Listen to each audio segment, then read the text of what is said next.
This is the Convene podcast. Welcome to another episode of the Convene Talk. My name is Maggie, digital media editor. Casey, tell us more about the story you selected for today's discussion. Thanks, Maggie. I wanted to talk about a story that recently ran in News Junkie about how the Miami Beach Convention Center is embracing inclusivity and accessibility by earning a Certified Autism Center designation. That comes from the International Board of Credentialing and Continuing Education Standards, or IBCCES.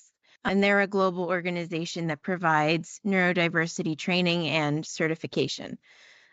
1 in 45 adults actually has autism, and many more have sensory processing challenges. So at Convene, we've seen a huge uptick in event venues and even cities themselves that are looking to become certified. We've written a lot about neuroinclusion in the past few years. I wrote about Visit Salt Lake and Destination Toledo earning IBCCES certifications, as well as Culture City, which is a nonprofit that creates inclusive spaces at venues and attractions. They've worked with Greater Columbus Convention Center, Lincoln Financial Field in Philadelphia, and the Rock and Roll Hall of Fame. So they do all different kind of venues. So since we've talked about this so much in our work over the past few years, I just wanted to take this time to see what inclusive spaces and cities you all have noticed and how you feel about these initiatives continuing to expand. I haven't personally seen spaces that are, accredited, but I'm interested in what events would do that? What events is there an accreditation for an event, or are they all just for venues? Do you know? Barbara knows.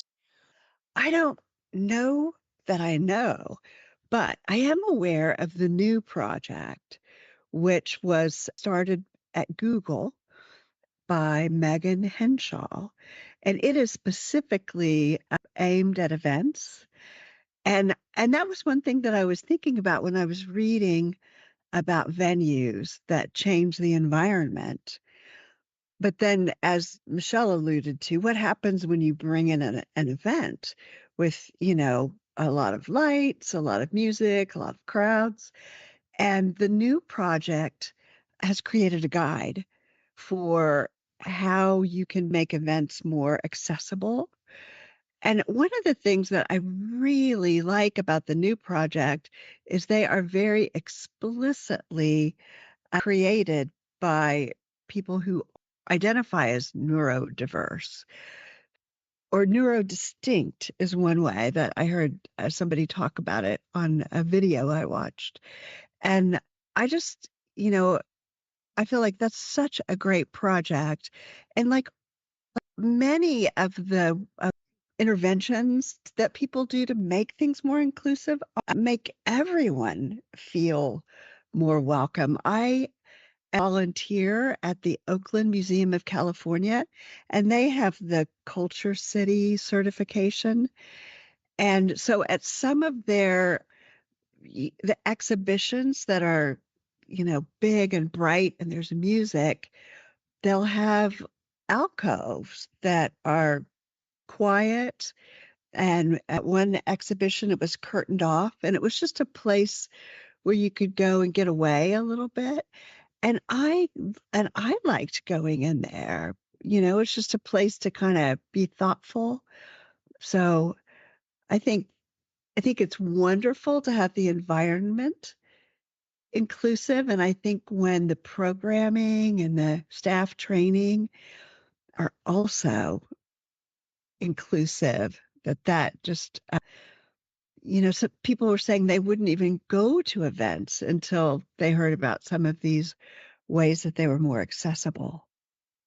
One other organization that I've written about is called As I Am, which is founded by Adam Harris, who I believe has autism himself. And he founded this organization to amplify autistic voices because of his own experiences growing up and experiencing difficulties in all different kinds of situations. So, as I am, provides evidence-based advice, resources, and guidance for anyone willing to hear it. He works with and consults on a lot of events on how to make that less stressful and more welcoming environment for people.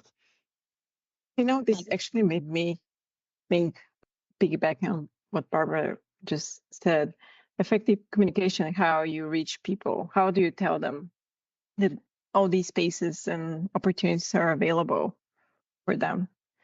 And this was one thing that Austin Whitney mentioned in our discussion on the podcast on season 2.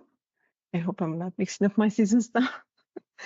And we spoke at convening leaders, and that was one of his things, effective communication, because people with disabilities are undertaking great effort to participate at certain events, and they just need the information. So it has to be on the website, it has to be really clearly marked out also in the venue.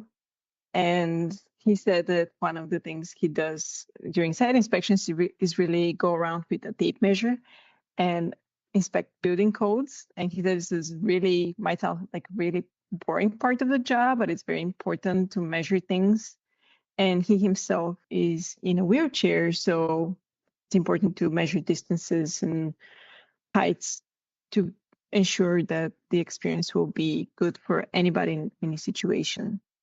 So I think his advice and what he was saying really also opened up my eyes, because I believe that's the difficulty for event planners. When you're not in a certain situation, when you don't have the lived experience, sometimes it's hard to just see all these different perspectives. And even Austin Whitney said that he probably has 95% of issues figured out due to his experience working in different kinds of events, but there is always room for something, different need that would occur, and he wouldn't have been prepared. But he said, just being thoughtful and working with people, they would be very appreciative, and they would really like the fact there's somebody there to help them and figure things out for them. So that was kind of his advice: just be a good person, a thoughtful person. Don't be ashamed to ask, try to be prepared, of course, as much as possible. Now there are so many resources out there, but at the end of the day, just having these conversations and being open and allowing yourself to admit that you just don't know so many things. I think it's very important to event planners. I like that in this story that Miami is not done, even though they've achieved the certification. They're talking about all the things that they're still going to do, which sort of goes to a wider goal of making the greater Miami area a certified autism destination.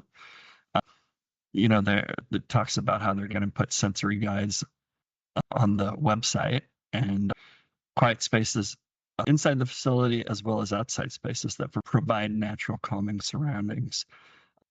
I guess they're committed. It's nice to see that they don't just go for the certification and we're good. They're expanding even more. I've noticed that a lot of destinations that start with one venue or one attraction end up going on to become a certified destination overall, which I think is really neat. They have these positive experiences with the IBCCES, and then they want to expand it to make sure there's more inclusive spaces throughout the city. You wrote about, was it San Antonio you wrote about that did that? Or I can't remember. You wrote about one place that might have been Visit Salt Lake or- and Destination Toledo. They both started earning certifications for their CVBs, and then they were looking to expand to other parts of the destination. Is this certification just US based? No, they are an international organization. So I wonder if this is something that is also growing overseas in different parts of the world, or if you think so, Maggie? You've seen evidence of it? No, actually, I was nodding as like, yeah, that's a good question because I haven't seen it. I also haven't paid attention, to be honest, but I have not heard of, locations or venues within Europe that are certified. Probably I'm wrong. Probably there are, but at least it hasn't come to my attention. What I liked was the fact that they also mentioned a CSR. So it wasn't only the accessibility part and the DEI, but also sustainability and sustainable programs, and having people in Miami Beach Convention Center that are EIC, Sustainable Event Professional Certified, which I think is great. It's not just one thing, right? When you Right. go for accessibility and DEI, then it naturally becomes broader, like what Curt said. And now it includes sustainability. I really like that part. Do you think it starts to water down the whole, just like everything gets grouped in one category rather than focus being put on different parts of it? Or it's rather Just a question. I don't know. or it rather becomes a natural part of business, right? That all these elements naturally have to be there for the business to be successful and to be doing its To real make an job. impact. Yeah. What I really love about there's a program at SAP, or I don't know if you say it or spell it out, the software company SAP. They set out a decade ago to have a certain percentage of their population be identified as autistic because of the benefits to their workforce of having people that think a little differently. And, they frame it as a net benefit to the company. And it goes back to, like, they have support during the hiring process to make sure through, every step that autistic people get into jobs there and contribute their their abilities. So I do feel like there's so many ways that it can be framed as a benefit and not something that you're doing to accommodate, but something that you're doing to welcome and have the benefit of having more different kinds of viewpoints and insights and ways of being added to just add to the diversity of thought. So I just think that whole idea of, like, people being able to be honest about who they are. I think it's very recent. I think that somebody would want to go, you know, be a part of a video where they can be very open. And of course, that's, yeah, it's a big change. And I think that can then change for lots of people, that they are not embarrassed or, you know, just don't want to deal with it. Like, I don't want to say this is what I need because it'll be embarrassing. Yeah, I think what's important about inclusivity measures is that they really benefit everyone. Like one of the examples that As I Am gives that event organizers can do to help people with autism is create a step-by-step what to expect guide for them to take a look at before the event. But of course, that doesn't just help people with autism. If you're anxious, either clinically or just anxious about the event itself, that can really be beneficial to just have an idea of what you're getting yourself into ahead of time. Things that help people with physical disabilities don't just help people with disabilities, but also elderly people or people with a short-term injury or something like that. So it really expands beyond the initial target.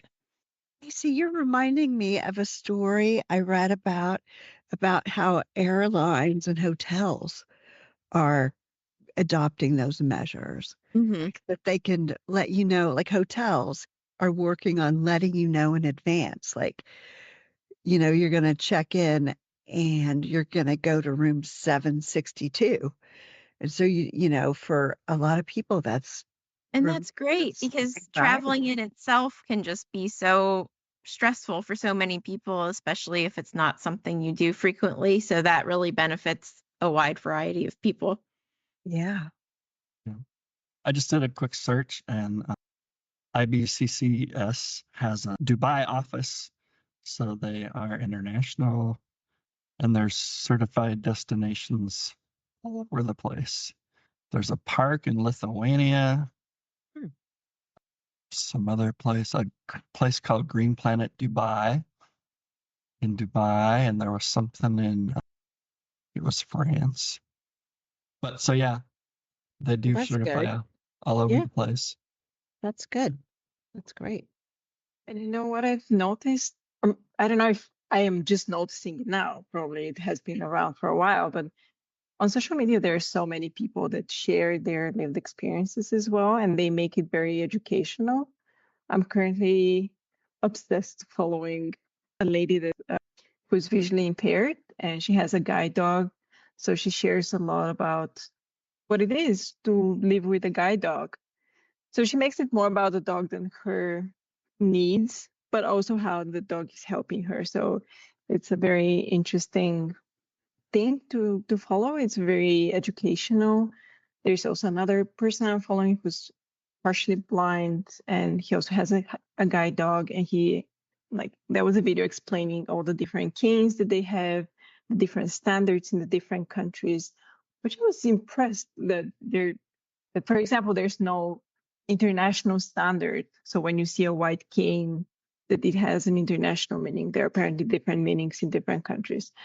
So social media is just helping also for other people to, I believe, understand the lived experiences better and become a bit closer to people who are going through that and be a bit more empathetic. I think that's the whole goal of the exercise. Yeah. I think you just hit on the key word, Maggie, which is empathy. Just hearing individual stories and just the practice of thinking of people, not as personas, but as persons. Yeah, I like that. It's there has been too many personas. Well, thank you, Casey, for bringing this up. And I think it's a very timely conversation as we're the brink of starting the Paralympic Games in Paris now that the Olympics have just wrapped up. So I'm excited to see how these will go. The Olympics were very exciting, so I'm sure there will be a lot of records smashed in the Paralympics too. For our listeners, thank you for listening so far. Don't forget to subscribe, to share the podcast, to send us, your thoughts for future topics, things you like, you don't like, anything really. And as always, until next time.